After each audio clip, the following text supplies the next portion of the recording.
Alright guys, gonna show you guys how to bypass auto stop on pretty much most, or not every, vehicle now that comes with auto stop.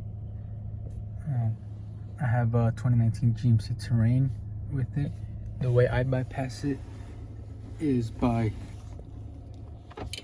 first putting it on low mode, as you see here, and I bump it up all the way to the max gear, and the vehicle drives like normal, shifts normally.